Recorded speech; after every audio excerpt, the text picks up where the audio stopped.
Welcome to Talking with Tech. I'm your host, Rachel Madel, joined as always by Chris Bouguet. Hey, Chris. Hey, Rachel, what's going on? Not much. What you have for me this week? So something that I'd love to talk about today is one of the podcasts that I listen to. I've been listening to podcasts since 2005. I've been podcasting since 2007. I've listened to many podcasts over the years. Some just one-off episodes. Some I've been really into for a long time. But I'd say about maybe a year ago, I had heard about a podcast, heard about a show that I didn't check out. As someday, maybe, I don't know.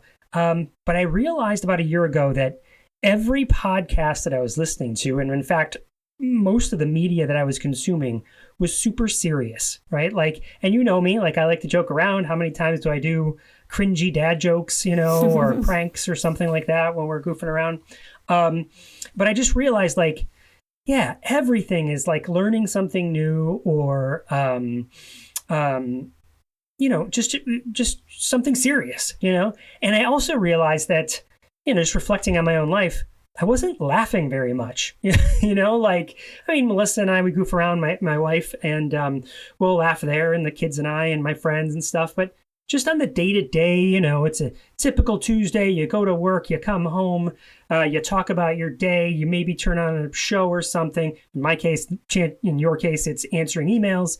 And then you go to bed and you do it again. And I just realized, man, I am not laughing. Maybe I'll work a comedic podcast into my routine just so maybe I will laugh.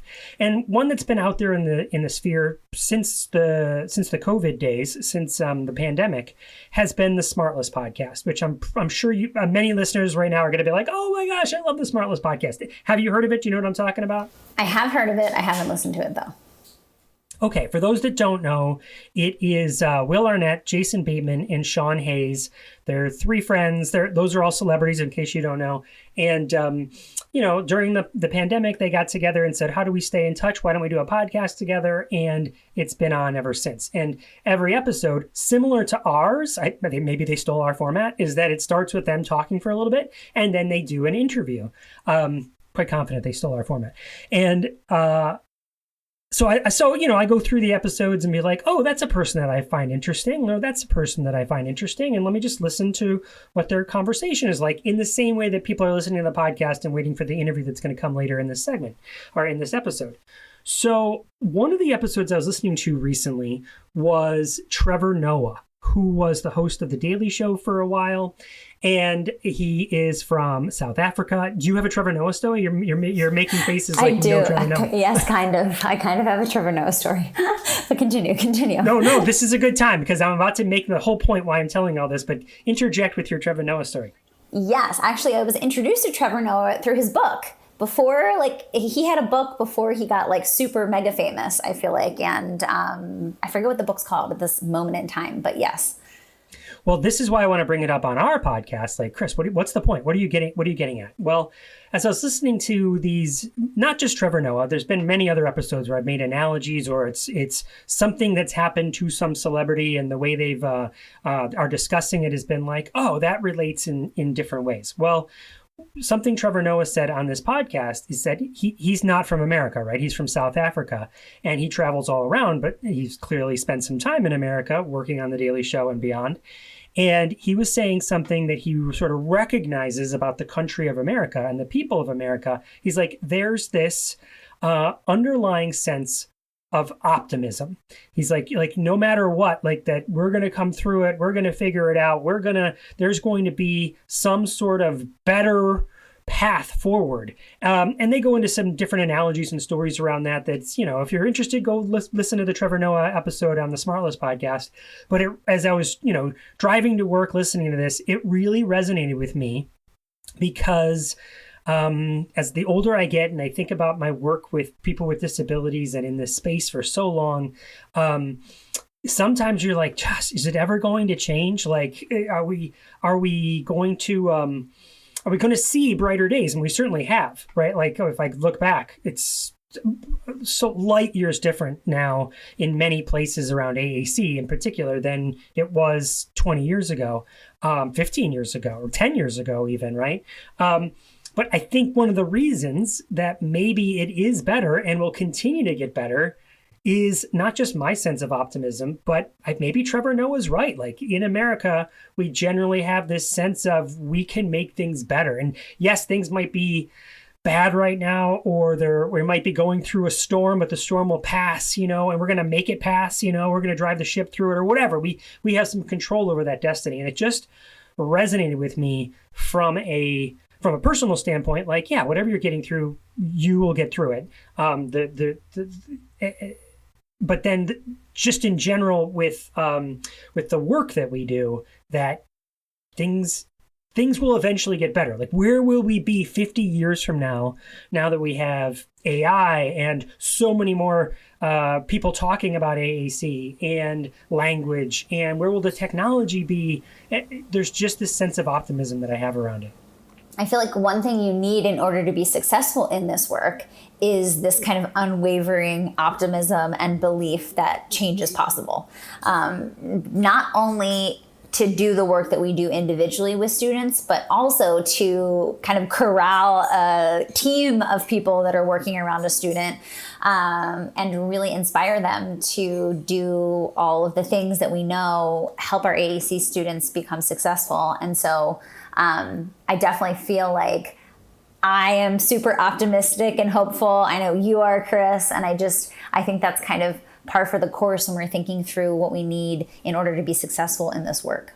Yeah, that's the other thing that jumped in my mind while listening to that, is that it's really analogous to presuming potential, right? Like, okay, this person has these abilities right now, but we are working with this person and their family to enhance those abilities, improve those abilities, give them strategies to work towards to get better. And same thing when we work with communication partners. We sort of approach the other adults or kids that we're working with to say, you know what, you can learn these skills, you can do this. And I still feel, as well as I do, that a lot of my presentations and a lot of ours together, we spend a lot of time on that presuming potential piece because we still hear some limiting thoughts or limiting beliefs around it. And I was just at a presentation and someone during the break, where you go over and get water and people run to the bathroom, they're like, yeah, Chris, we love what you're saying about inclusion, but my kid, they have these, like the kid that I work with, like he's got these behaviors. I was like, yeah, but what I'm saying is if we change the environment, maybe he wouldn't have those. And what if we change what we're doing? Maybe he wouldn't feel like he needs to communicate in that way. We could give him different ways to communicate. And there's this sense of optimism that I feel like we have to infuse, because sometimes people don't feel it. And generally in America, I think we do. But on a day-to-day basis, when you look at the microcosm, sometimes we have to pump it into people. No, I completely agree. And that story really resonated because I feel like it's like I'll do the same thing during speaking events and things like that. And someone will be like, but you don't know my kid. And I'm like, I actually do know your kid. Like, I totally hear you. Like, I do know the kid that has a lot of, maladaptive behaviors. I do know the kid that seems to be, quote unquote, not motivated by anything. Like, I do know those kids. And so I get it. But it's like, what is the alternative? Like, what is the alternative in this situation? To not believe and therefore not do all the things that we would need to do in order for our kids to be successful. So it's kind of just like, we can't be like, this kid is the exception to the rule here. Like, we just have to have this, overwhelming, unwavering belief. And that ensures that we're at least doing everything that we can on our end to try to optimize and to try to be successful. And that belief, that mindset is everything. And if you're working on a team and you feel like you're roadblocked for whatever reason, you're not making progress, the device is just staying in the backpack, you're not seeing modeling happen, all of those things, when you think about why it's not happening, you can almost always like trace it back to some type of limiting belief. And I'm not saying that we don't need to take a lot of time and energy to build out actual skills for communication partners and our students. But if there's some type of limiting belief underneath it all, that can be the roadblock. And I don't think we hear it talked about enough in our work. And, you know, of course, you and I talk about it a lot, Chris, but it's like that belief is so big. If we believe we can do something, then we can. And if we believe we can't, then we also, we know we'll live out that destiny. And so I just feel like it's such a huge part of our work. And you can be the person on your team that believes, that's optimistic, that, you know, despite things feeling like they're not going in the right direction or you're not making progress, to still keep that mindset, knowing that if we have that mindset, that's the way we will be successful. Rachel, let me ask you this question. You clearly have that mindset. I have that mindset. Where do you think you learned that? Or where do you think you adopted that mindset? It's such a good question that I've actually pondered quite a bit, because I've realized that I'm like, what makes me different? Because people come to me in my practice and they've already been to a lot of different speech therapists that, you know, they haven't had success with, in the sense that their child's still kind of stuck, not really able to fully communicate. And so it's got me thinking, like, what do I do that's so different? Like, what is the experience with me? You know, and yes, like, I'm sure at some level it's the actual skills and experience I have with AAC that maybe other clinicians haven't. But I also feel like it's that mindset piece, right? It's the fact that I celebrate when children do even the smallest of things. You know, I celebrate those small wins, and I don't know where it came from. Like, I think that probably it's just my disposition. I think that I generally am pretty optimistic and hopeful, and I think I just believe in, you know, the good in people, and believe in people's potential to be the most amazing version of themselves that they could be. And so, yeah, I think it's something that's part of who I am. Mm-hmm. I think for me, some of the ways that I maybe adopted this mindset were from an early age, listening and watching stories. Like, my heroes, I always felt like they were going to win, right? Luke Skywalker was going to win. Indiana Jones was going to win. Captain Kirk was going to win. There's this one episode where he rigs a test because he believes the test is meant to be a no-win scenario. And he's like, I don't believe in that. I believe we can win in any scenario. And so those are my childhood heroes. And then spinning that, as I started to create my own stories with my friends around Dungeons and Dragons, the same thing. Here's a team of people that work together to solve some sort of problem and have some sort of positive outcome. Which leads me to our interview today, Rachel. So the interview today is with Jaclyn Lewis and Jessica Gerth. And I explained it in the episode how the interview came together, so I won't spoil it and say it twice. Just know these are people that are that work in role-playing games and Jaclyn works in schools with role-playing games. And, you know, this has been a big fascination of mine. And once upon a time, you came to a session that I did on role-playing games with Sean Pearson. And so anyway, we get into it, how maybe this is your road into having a more optimistic viewpoint, or maybe a track into getting other people to have a more optimistic viewpoint, or maybe you just want to have fun dorking around, you know, because there's so much language that comes out of role-playing games.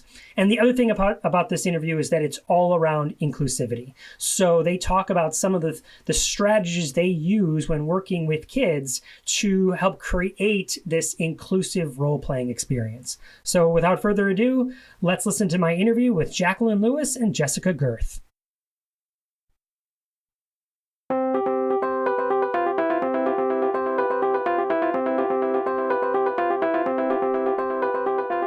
This October, join Impact Voices and the AAC community in Arlington, Virginia. Hello, I am Lance McLemore, a board member of Impact Voices. Don't miss our second Live AAC Hangout and celebration at the Crystal Gateway Marriott on October 17th and 18th. Our theme is Building Futures Together to empower AAC users, connect policymakers, employers, and each other. Hear from AAC users who are shaping the future, explore our challenges and opportunities, and discover how we can all work together for a more inclusive world. Register today at impactvoices.org. We can't wait to see you when I relive 2024.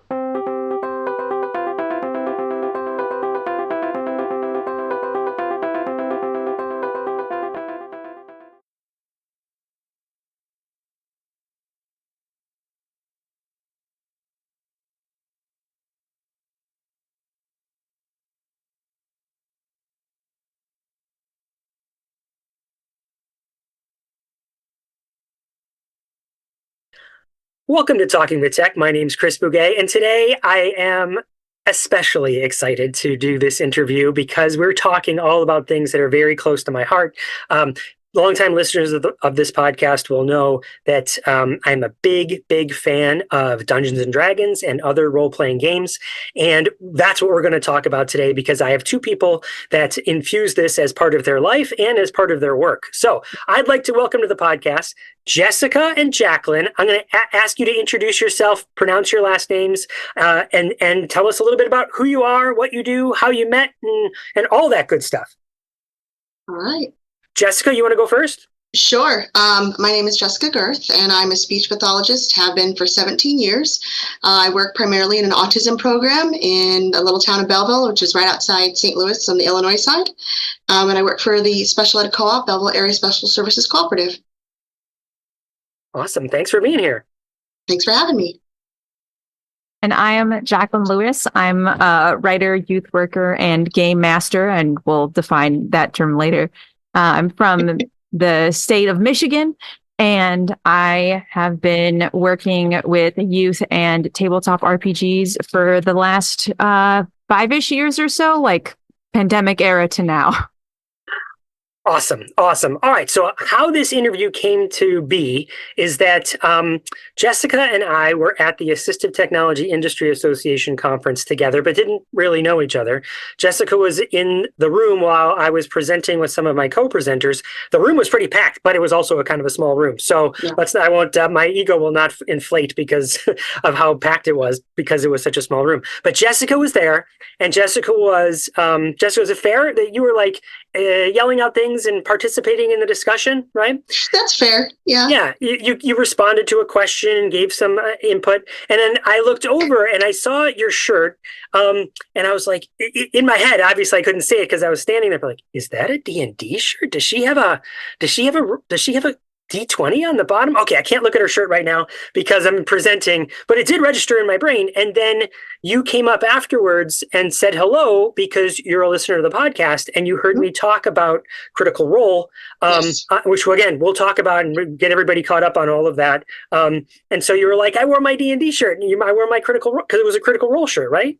Yes. Yeah. So because it was Thursday. Right. All right. Let's start there, Jessica. Let's explain, your Sure. side of that story. Sure. So I have to give a little shout out to my colleague, Emily Little, because we both are pretty busy and she'll listen to the podcast sometimes. I'll get to listen to the podcast sometimes.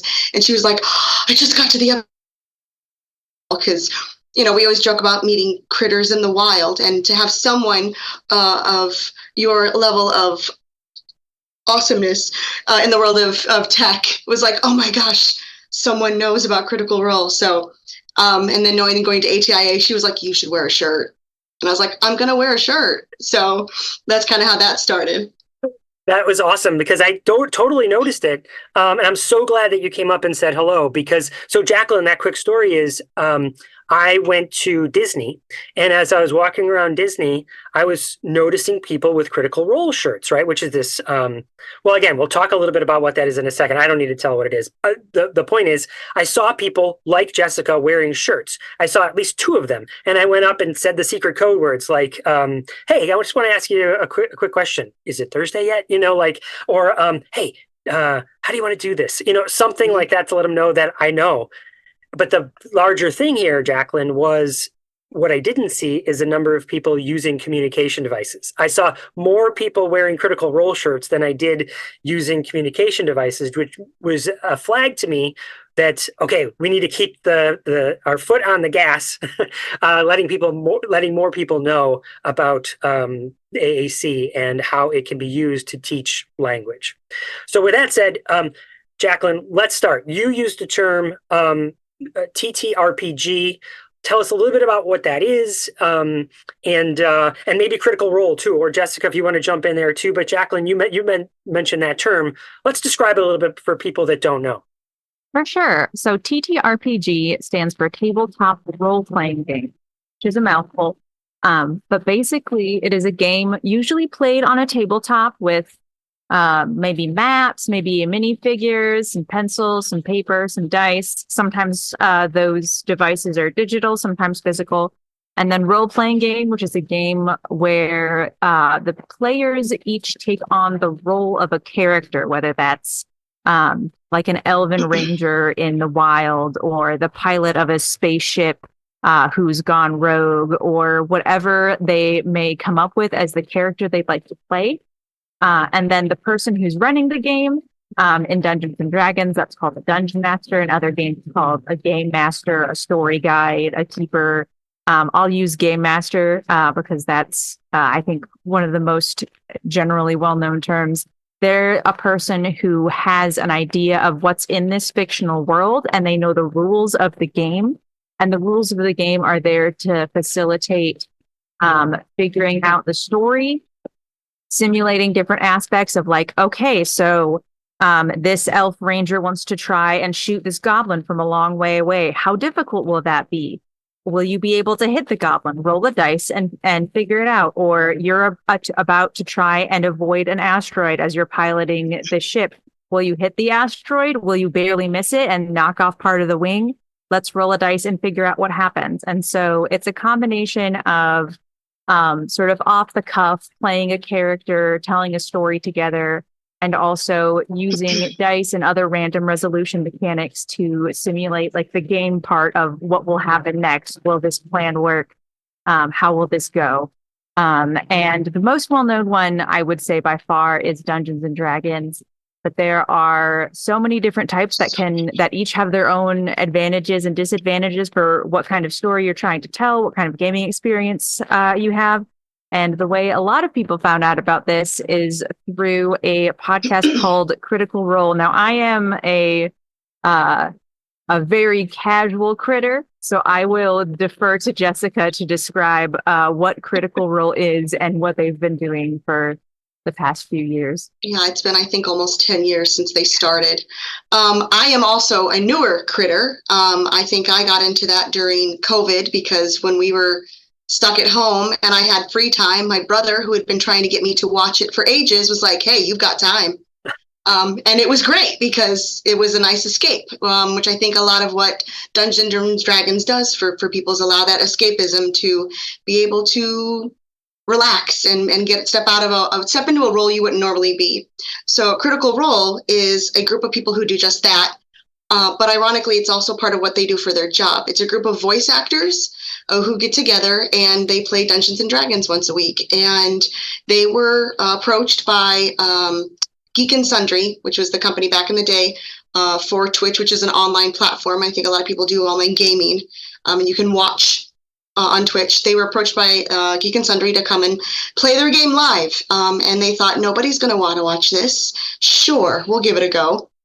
And now 10 years later, they're their own company. They have multiple games that they are doing on their own channel. I think they just started Beacon, which is their new thing. They have a store. They have produced their own RPG at this point. So, but it's Critical Role, I think, is there are a lot of other TTRPGs out there that you can watch. But I think Critical is one of the ones that's the most well-known because I think it kind of just busted through the ceiling to make RPGs kind of well-known, I think, beyond just those of us that would play it with friends. It kind of, like we talk about, it makes geek cool, I think, is the best way to put it. So I started watching it during COVID, so about 2000, and being quarantined and things like that, I was able to get caught up pretty well, and I'm current with the current campaign that's going, which is their third campaign.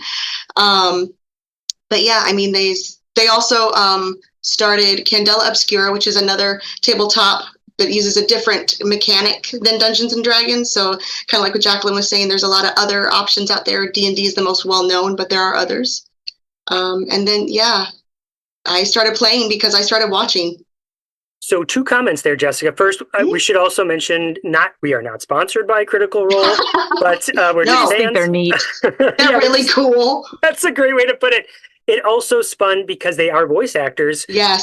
The Amazon Prime show. So if you're an That's Amazon right. Prime subscriber, they've got 2 seasons, and you mentioned that they're on campaign 3. They're making a campaign 2. So there's Cartoon. all cartoon. Yes, exactly. It's animated. That is sort of I would say rated R. I was Yeah. going to say Not- neither the show audio or Amazon are terribly kid friendly, but Not safe for work. yeah, Yes. they are delightful though. Yes, they are. My daughter has been begging, and I was like, when you turn 13, we'll talk about it. And she was happy to remind me that she turns 13 this year. So I was like, okay, here we go. Do you think that one of the reasons that we've seen such an interest in this topic of tabletop role-playing games is because people could watch it on Twitch or catch up on it? They would also, Twitch, you can watch it live, but you can also then they would put it over on YouTube and you could catch up on it in that way. Not just listening to it, but you could, if you have the ability to see, you could watch it. And people who Yes. want to play would be like, I've been hearing about it. People tell me about it, but I just don't get it. And then they can go, oh, that's what it is, right? Or a version of it, because there's also they're professional actors and friends. True. Do you know what I mean? So there is a little bit of a, I don't think they rehearse or anything like that, but they understand performance. They're actors. I will say, to kind of coin a term that we use in the assistive tech world and speech pathology world, because by watching Critical Role, I had some amazing video modeling to learn how to play. So that way I could be like, oh yeah, that's right. When you do that, you have that rule, because I watched it in 3 episodes or whatever. So yeah. The other thing I just want to point out about Twitch, because I don't get to talk about Twitch that often on this podcast, is that something we talk about on this podcast, though, Jaclyn, is the idea. Well, I mean, maybe you listen, but we talk about AAC, and AAC often has picture symbols, right? That's usually how many people are engaging with an AAC tool, is that there's words and pictures, and you press a button and it says it out loud, right? Well, when you go over to Twitch and you're watching one of these experiences, whether it is Critical Role or a video game or something, there's other people watching and there's a chat that goes on, much like when we're in a Zoom or some other sort of webinar, there's a chat. But in those, the emojis and GIFs and the amount of communication that happens through picture symbols is so far beyond what you see in a professional setting like Zoom or like we're doing now, right? So to me, that's an indicator that yes, this is a form of AAC. More people are embracing it. They don't think of it as AAC, but I think to me, it's a great bridge to see, look, we all use symbolized communication. We all use pictures.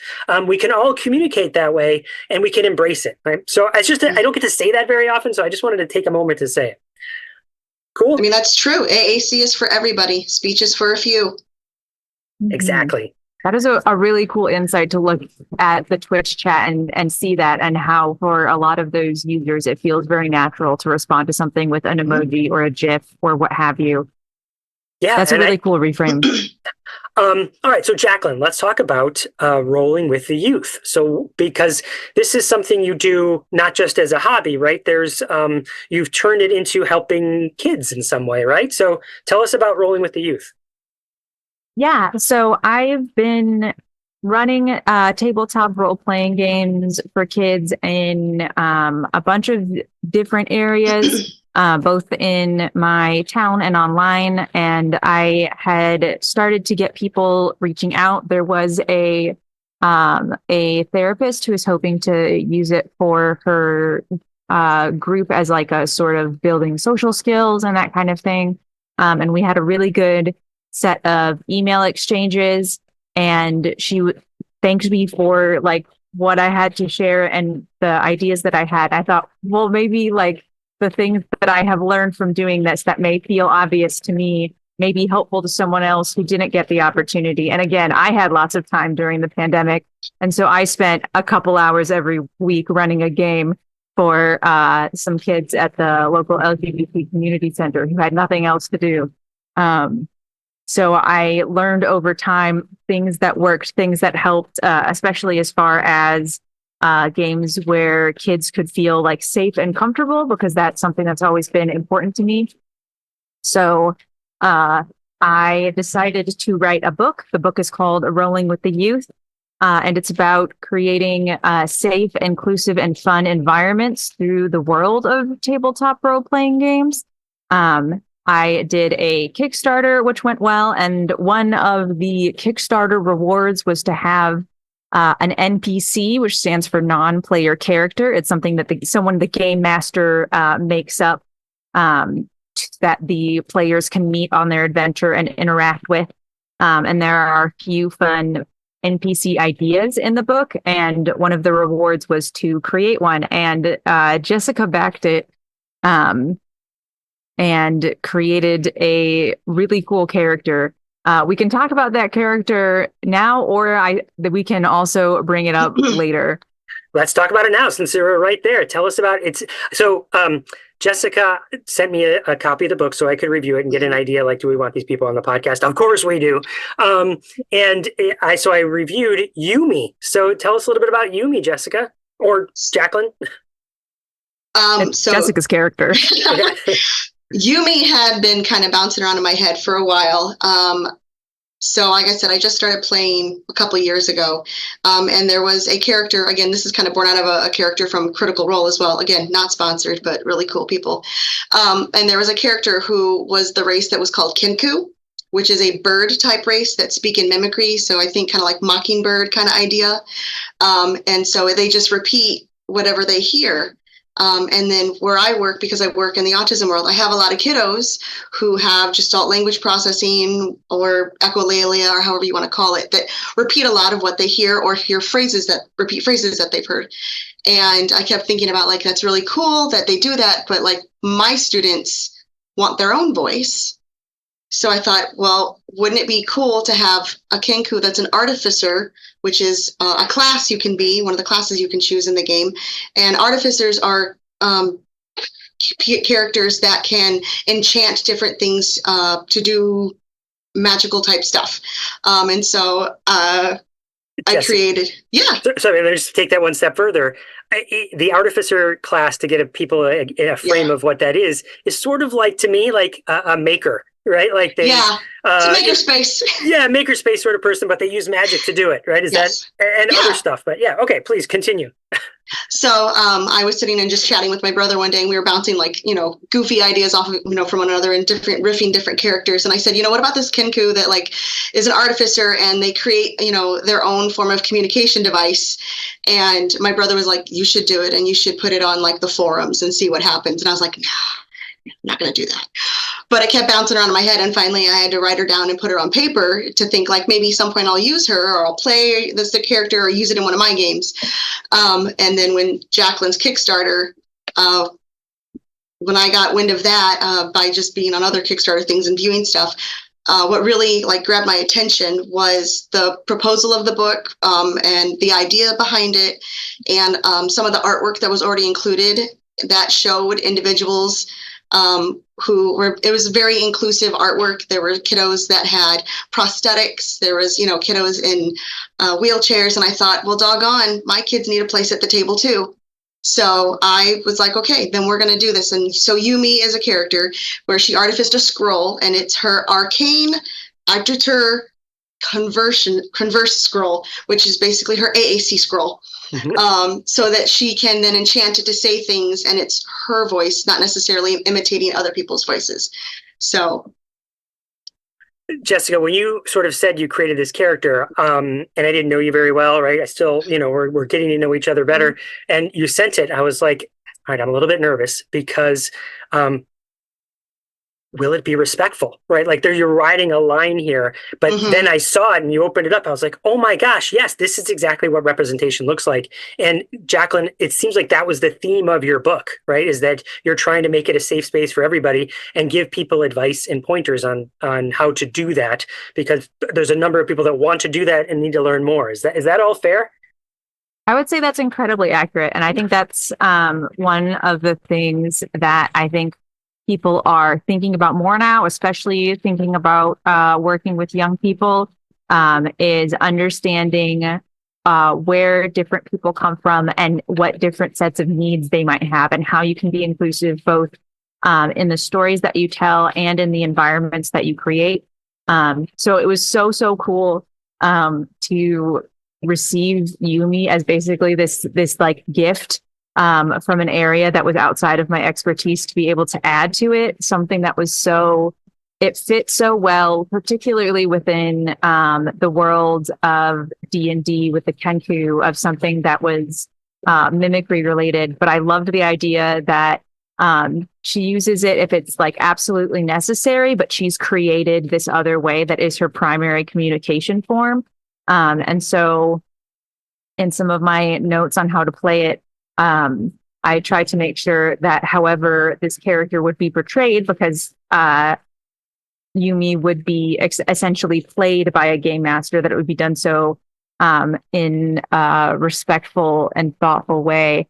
And I think that's one of the two major ways that through playing tabletop RPGs you can be inclusive, is in this, because you are telling a story, and in the stories that you tell, the people who are a part of that story matter. And I think in recent years, we have begun to realize more and more the value of representation. And I think it's even stronger in a tabletop role-playing game than it would be in, say, a movie, because in a movie, you see someone, you watch them do whatever they're pre-prescribed to do.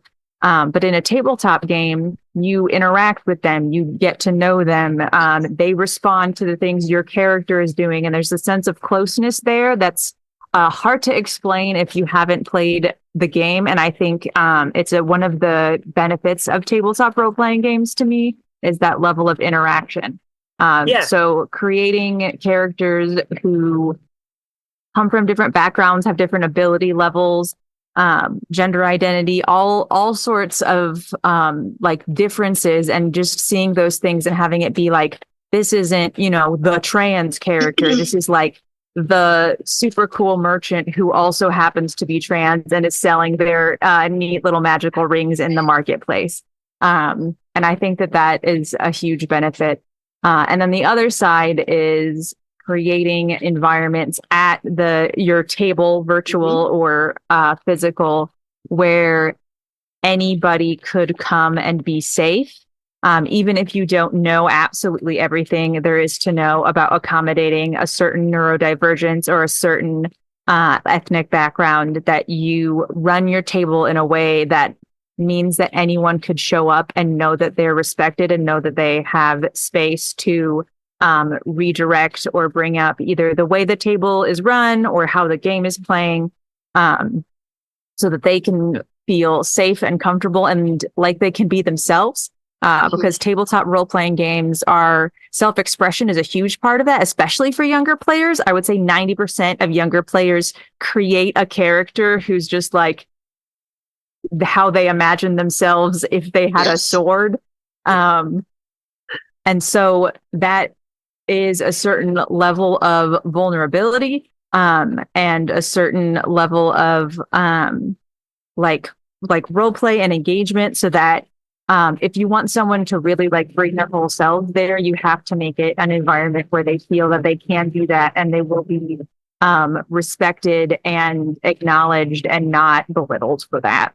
Well, it sounds like you have some strategies to help create that environment. Like, I know of a handful. Let me just throw two out and then tell me if these mesh with your experience. Like a session 0, right? And then having some sort of or setting this up in session 0, some sort of way to say, hey, I need to take a break, or I need to be out, or that's not cool, or indicate that to the either the entire table or the game master that it's starting to, we're creeping into something that is uncomfortable for me. Are those fair? Absolutely. I love the use of a session 0. It's sort of a pre-game session. If the first session where you like are in the grounds of the castle trying to find the vampire is session 1, then that session 0 is sort of the like what are we gonna play? What is important? And that can be everything from in-game stuff for like our characters are both from the same city. Do they know each other? Do they not? Do they get along? To like, do we want to do combat in this game, or do we think that's not very interesting part of the rules? Or what kind of story will we be telling? Will it be something a little bit silly, something more serious? What things are on and off the table? Like if you already know you're going to be doing a vampire adventure, if someone says, we can acknowledge that there's blood there, but I don't really want to talk about any particular descriptions of it. That can be set ahead of time.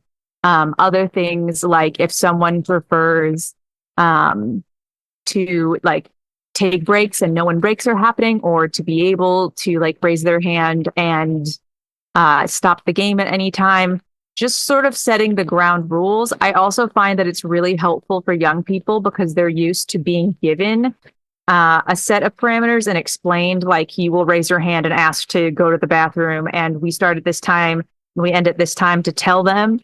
Because in most spaces where you're like a librarian or an educator or like after school program, you can say when we need to take a break, we can, or we don't have to reach X, Y, and Z learning objectives. If spiders aren't your thing, we can go somewhere else, or we can turn them into rats.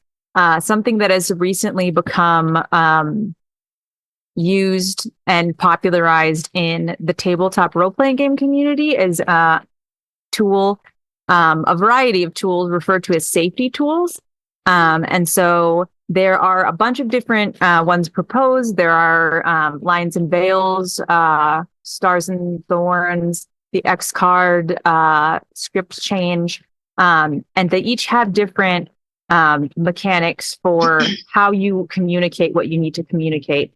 But it communicates that something feels off and we need to adjust either within the story itself that you're telling, or within like the session of the table of like, we need to take a break because I'm feeling lightheaded and I need water. Or we need to take a break because this is a really intense role-playing session and I'm like feeling really what my character is feeling right now.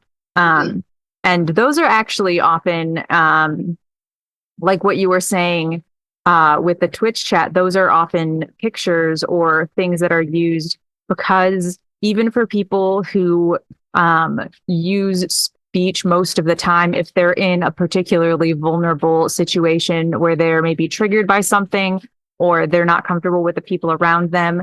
An example is the X card. So it's just an index card with an X on it that you like tap or lift up in the middle of the table. That means like, hold on, pause. We need to basically retcon or cut out whatever just happened, take a break, reset, kind of a thing. And that can be adapted. We've used the X card when we play on Zoom. People will make an X with their hands or type an X in the chat. When we're on Discord, people will use the like X react emoji. And so there's flexibility there, and people have thought about what kind of tools can be used to make a safe environment. And a lot of those things are established in that session 0, which is basically like, let's communicate and figure out what's going on. Let's say a teacher's listening to this right now, or an educator is listening to this right now and going, all right, I get it. I start with this session 0. We talk about, I get this book and I read through so to get some advice. I start with a session 0. What other advice would you give them to kind of get started to be thinking about? If you haven't been in the world of tabletop games, I would recommend actually not to be a total shill, but Critical Role and shows like it are really great for seeing like, how does this work?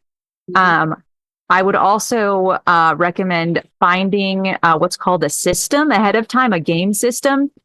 Seeing you do not need to memorize it. You do not need to know what all the rules are, but seeing like how it plays, what it does. You don't have to start with Dungeons and Dragons. It's probably one of the more complicated ones. If that's what your players want to play, you can.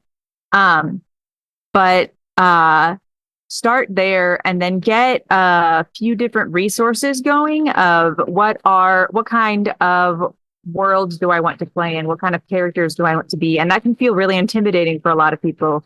Because it's like, well, I don't like write novels in my free time unless you do, which is awesome. Please write your own original cool adventure. Where do I start? I usually work from something someone else has made and then adapt it to fit the needs of the players that I have.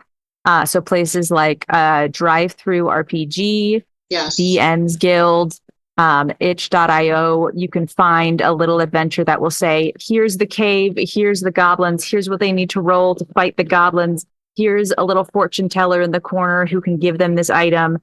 And it gives you a place to start, and it'll tell you what dice need to be rolled or don't need to be rolled. There are whole books filled with characters you can populate your worlds in. You do not have to come up with everything from the start. The most important thing for you to do if you're going to be the game master and the facilitator is just make it happen, find a time, get everyone there. Young players will just be so excited to have an opportunity to play. They will not be particular about if you need to take a second to figure out the rules, or if you get something wrong, or if you start doing something that they find really, really boring. I had like a whole like royal court intrigue game, and they were not interested at all, but they had a great time with a bard in the nearby tavern that I made up in 10 seconds.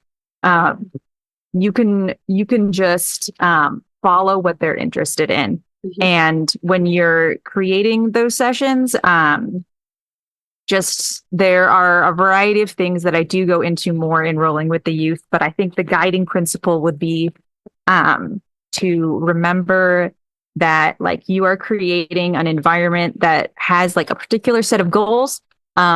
Usually within the games that I play, the goals are primarily like fun and safety.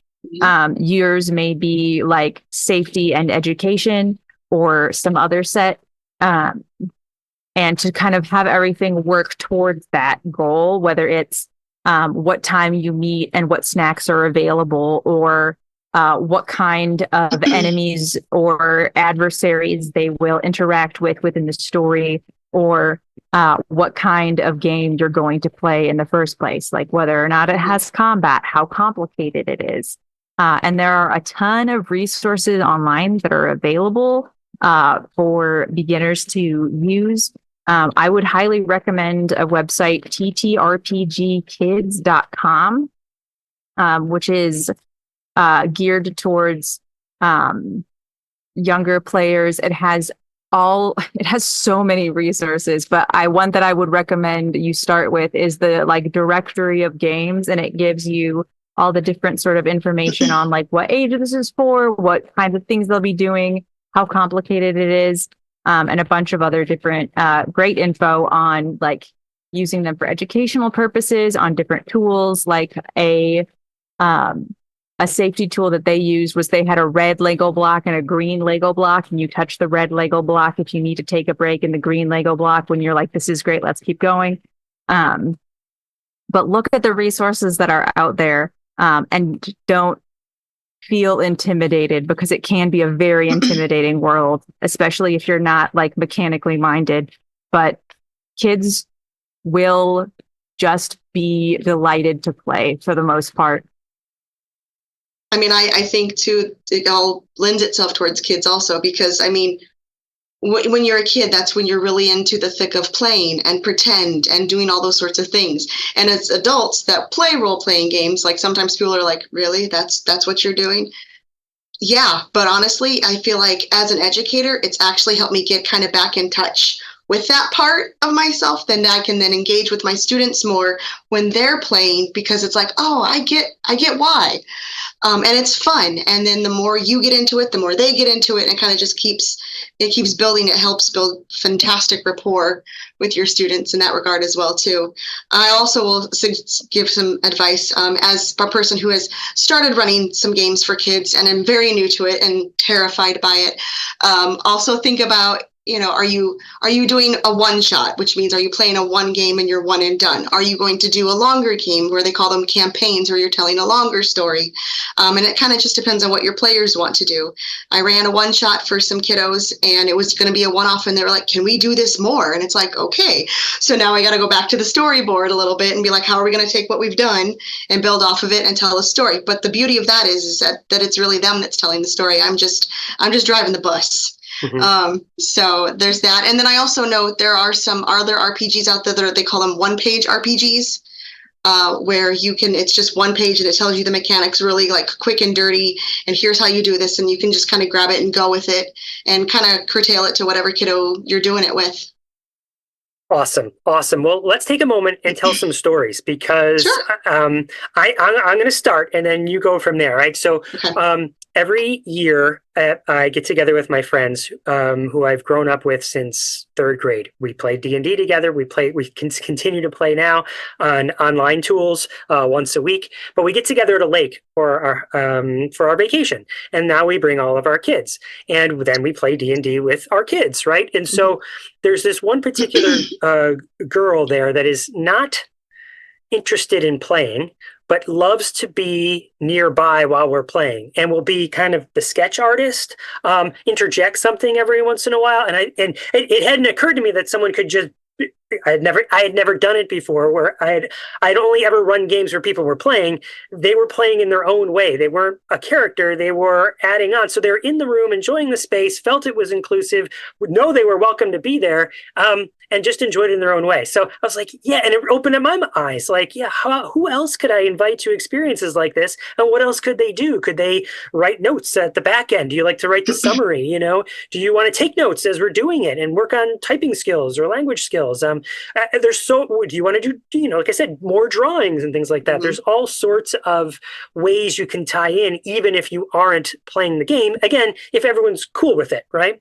So mm-hmm. that's one of my stories. I have others, but Jaclyn, you have a good story or an outcome?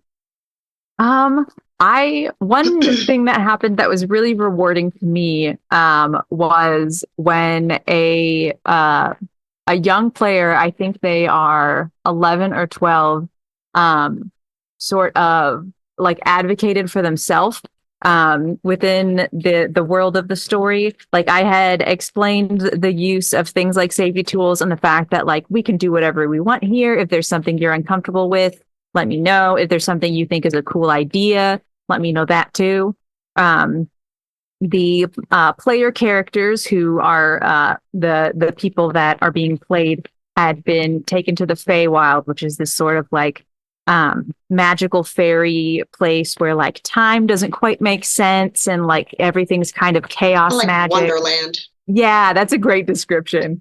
And the adventure that I had in front of me, it was like a little booklet, said to roll a dice, and depending on what the species of the character was, this character was an elf who was a druid, which means they're like very like nature-y. They cast spells using the power of nature.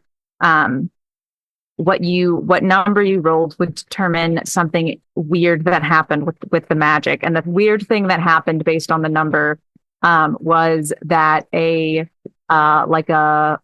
blood falcon alighted on their shoulder that was the spirit of someone who was deceased from their life. And I like read that out loud. And then I was like, after I said that, I realized like, that's really dark for a kid. And he was like, well, I don't know how I feel about that. Could it be maybe a cat that died? Can it be a Maine Coon named Larry? And then just like went off on this magical Maine Coon. Yeah. And so it was a Maine Coon with like falcon feathers who accompanied them on the journey. The Dryad Queen gave the Maine Coon the power of speech and returned them to the material plane. So it was really cool to know that I had like, and again, this was not all me, like, but to know that over the course of the game and over the course of this child's life, they had like been equipped with the ability to say, I don't like this, but here's what we could do instead in the context of a game, and to have that work, and to know that they felt that they could say that and that it would be respected, which of course it was. As soon as it came out of our mouth, I was really glad that it was corrected. That was a cool moment for me. I have to comment on that because that is something we wrestle with in AAC or working with disabilities, but specifically AAC, because that particular student had the ability to say, I don't like that. Let's do this instead. And then you rolled with it, right? No pun intended with rolling with the youth, but you rolled with it, not just with the dice, but with the respect. And I'm going to go with what you want. And with AAC, so often what we've been fighting for change has been, I kind of tell you what to do. And if you don't like it, you might not even have a way to say it in words. So you end up reacting through your motions, your actions. And then that turns into sort of a negative cycle for everybody. And we're like, well, what if you just respected that they didn't want to do that, the way they're communicating it, and you rolled with it and gave them some words to explain next time and prepared ahead of time, sort of like the session 0. Hey, you might feel this. These are some things you can do when you feel this. And let's do that by telling stories, reading books, watching someone else do it, that sort of experience. So it just connects so well with the work we're trying to do in teaching language with AAC. And then I should kind of jump off of that and going back to Yumi a little bit. That's another reason why I really wanted her to be in there is it's kind of the flip side. We talk about inclusion a lot, right? We want inclusivity, we want representation, but it's two sides to the same coin. So for Yumi, if there was a kid at the table that was playing, that was also a device user, that they would engage with someone in the world who was just like them. So that way they had that opportunity to be like, oh, there's people like me here, and have that, understanding. And then other side, you have kiddos who are at the table who don't use devices, may not have even come in contact with anybody that uses a device before, but they meet Yumi in the game and they get the ability to interact with Yumi in a safe place where they're not going to say the wrong thing, or if they do say the wrong thing, it's not going to make or break, the world. So that way, if out in the real world, they do come in contact with someone who uses a device, they've already had an experience in that regard. So it's going to be a whole lot easier to include that person because they're just like me. 1,000% agree. All right, Jaclyn, you were very vulnerable to say a mistake. Now it's my turn. So I was working with, it was my kids and neighborhood kids coming around a table every Thursday, right? Maybe they were second grade-ish. We've played right up and through since they've graduated, or I have a daughter that's still in high school. But my point is we played for many, many years. But one of the people that came to the table, I was going around and I'm like, oh, so, part of the story, they get something, like a scroll or some sort of puzzle or note. And I was like, hey, so you pick it up and here it is. Now just read it and, read it out loud for the table. And the one kid had it. And he was looking at it and looking at the table and looking at it. And I'm like, why isn't he reading it? No, go ahead. It's all right. Read it. It's okay. Still looking at it, and I was like, in fact, I didn't realize it in the moment. It took me, here I am working so hard to be as inclusive as possible and help kids that clearly he was not feeling comfortable reading the text after the fact, right? I've even shown other people how they could use digital tools and hit a play button, have read it out loud, but I didn't see it in the moment. And I was, kicking myself afterwards. And then realizing, okay, next time, hey, if you want to use technology, make sure you all know we can use technology, right? You don't have it on the paper. Next time I'm going to provide that thing in a digital form that's accessible. So that's an option. You want to read it off the screen with your eyes? Great. You want to hit play out loud so that everyone can hear it, or read along with it. So we're all looking at it, right? Try and use the technology to help make a more inclusive environment and realize, like, I made a mistake. I'm going to do better next time. Well, that's all we can do is do better next time. Yeah. Any other stories? Oh man, like I said, I'm still pretty new to the table. We've got some funny ones, where my kids have decided certain things. My daughter was the one that got us started in the campaign of Humblewood. I don't know if you've heard of that. So basically you're playing as woodland creatures. Think like the books like Redwood where you are different animals. So we play in Humblewood quite a bit. And my son, who is very much the boy that wants to constantly be in battle. And then I have the daughter who likes to get stuck in character creation all the time for other games. So trying to bring those two to the table at the same time was kind of interesting. But, you know, the joy that you see when those moments happen where, like, you know, my son's character rolls the nat 20, which is the highest you can roll on the 20-sided dice to make an attack. And they call those critical rolls, where you get double the damage, you know. And so for him to get that was kind of like the cool moment, to see him like really like, this is great, you know. And then watching my daughter kind of really get into character and use a voice and do all those things. She's like, this is amazing. I'm like, yeah, it is. This is great. And look, we get to spend time together as a family. This is great. Can I ask you a question? Because this is something that kind of plagues me, especially if we're talking about, you know, like I'm playing with my own kids and neighborhood kids. I have not done, I've seen it, but I've not been in a classroom, right? Or an after school club or something. How do you mitigate the violence? So, for instance, when I first introduced my kids to it, it was, oh, you come across a cart that's spilled and this person's sad. What do you want to do? And they go, what's happened? All my animals escaped, and can you help me find them? And so there is no violence that's sort of tracking it down. But then eventually the game, like you said, it's your son kind of likes the part of interacting in that way, right? So how have you mitigated that? I would say, like, giving them scenarios where they don't need to use violence in that regard. But then when we do want to do combat, making sure it's some sort of large creature or monster that we're fighting at this point, where it's not like a group of elves fighting another group of elves or anything like that. It's more so the giant, you know, dragon or pterodactyl or whatever that's attacking, like we're working together to fight this common enemy kind of situation. But mostly it's the last couple games I've done, we had one where they were trying to get presents back from a creature who had stole the presents at Christmas time, and that sort of thing, and trying to incorporate ways you can outwit them or outsmart them in a way to try and do it that way, more so than just like, I'm going to stab it, yeah. You know.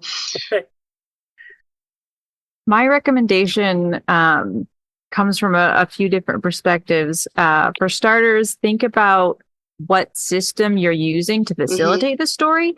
That is one of the elements of Dungeons and Dragons that I would say is the least fitting for young players, because it's sort of the, like, if all you have is a hammer, everything looks like a nail. So much of the abilities that you have are like, this is the cool mace that I wield, and this is the spell that blasts all the people. It is very combat oriented. And there are other games.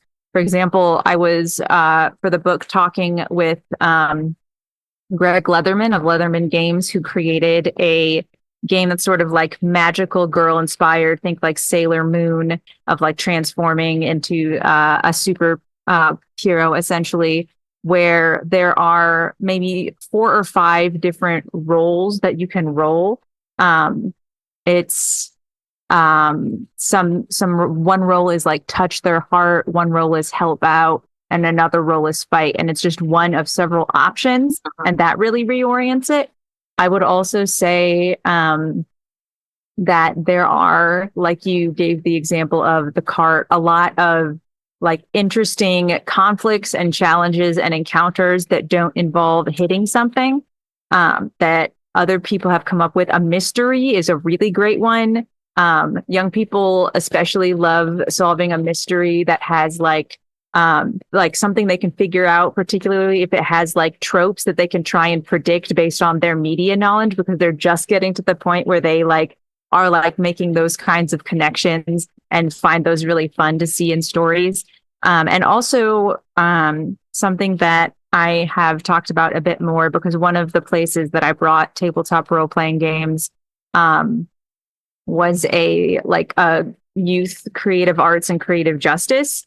And a lot of the work that they do is centered around restorative justice, which is, there have been books written on this. And so my summary will be very limited, but it's basically the concept that there are scenarios where someone who has done a wrong and the group or person they have done a wrong against can reconcile, and like the wrong can be made right in a way that's not like doesn't involve like punishment or revenge, essentially. And so kind of looking into those concepts and thinking, why did this character do this thing that we think of as bad? What can be done to maybe prevent them from doing that? And especially motivating the players to find that way through in-game things like maybe this bad guy is a super smart inventor that could create something for them if they can find out why the inventor is stealing all the gold, and maybe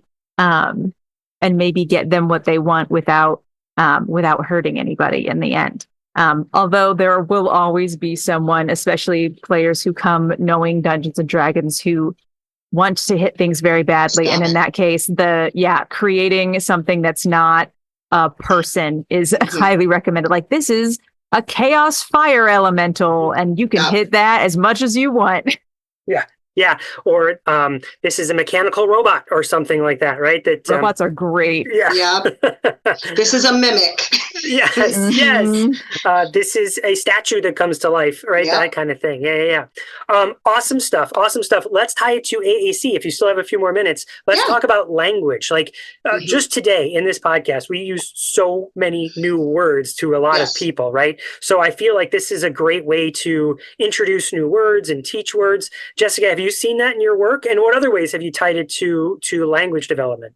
So character development is a big one that we use a lot because we talk about body autonomy and things of that nature with our kiddos. So I've been trying to do that with some of my other kiddos in one-on-one sessions, trying to do a group session when you're in a school and you only have so many hours in the day. It's hard to say, okay, we're going to run a game for 30 minutes and then we got to go. Like that's not what storytelling really is.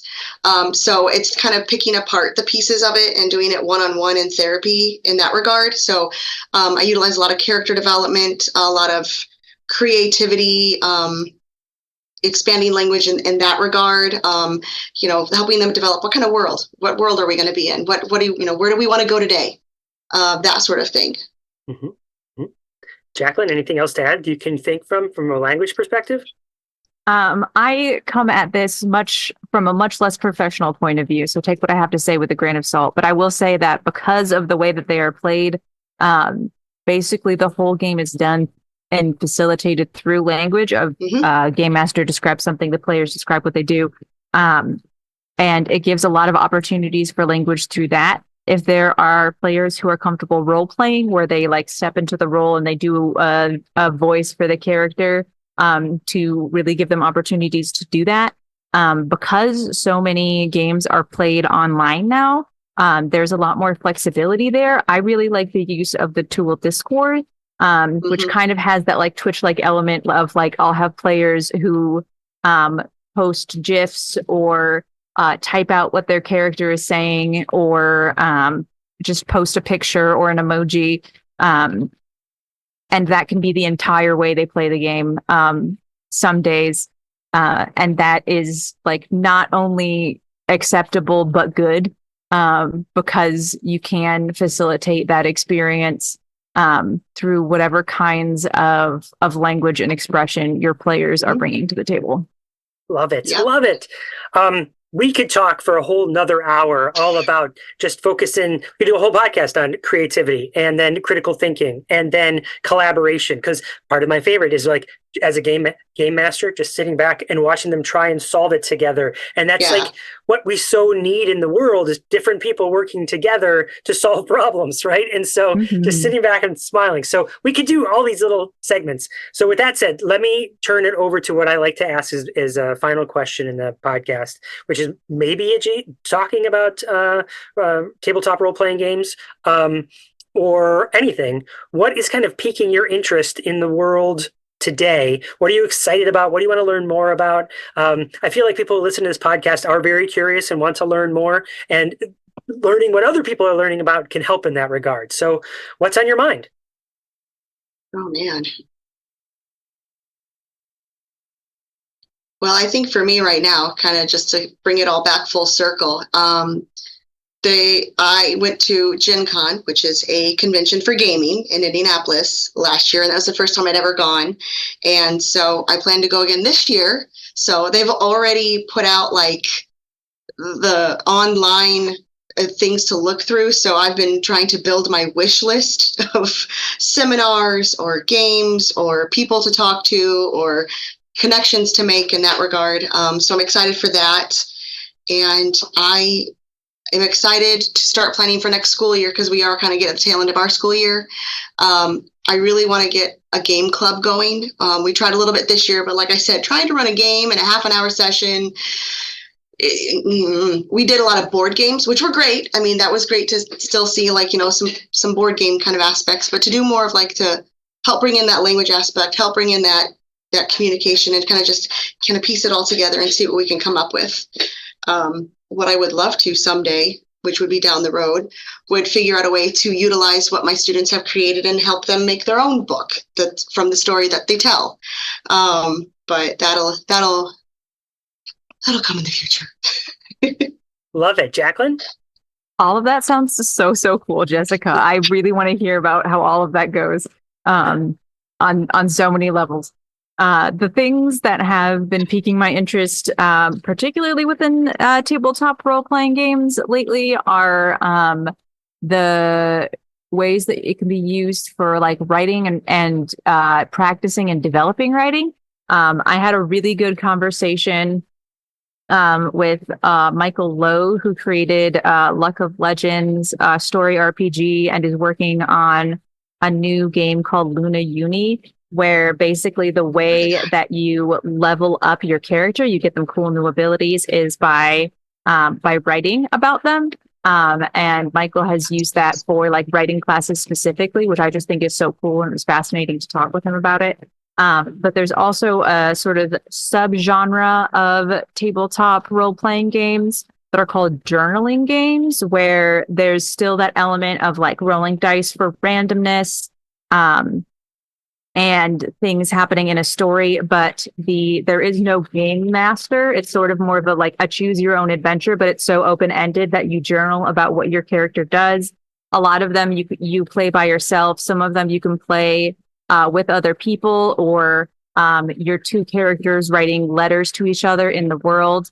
And so seeing the ways that games can be used for like writing, particularly me as a writer, I've been starting a game called The 1,000-Year-Old Vampire, where you play as a vampire who's just been around and have to figure out, okay, so what was their life like? What happened to them?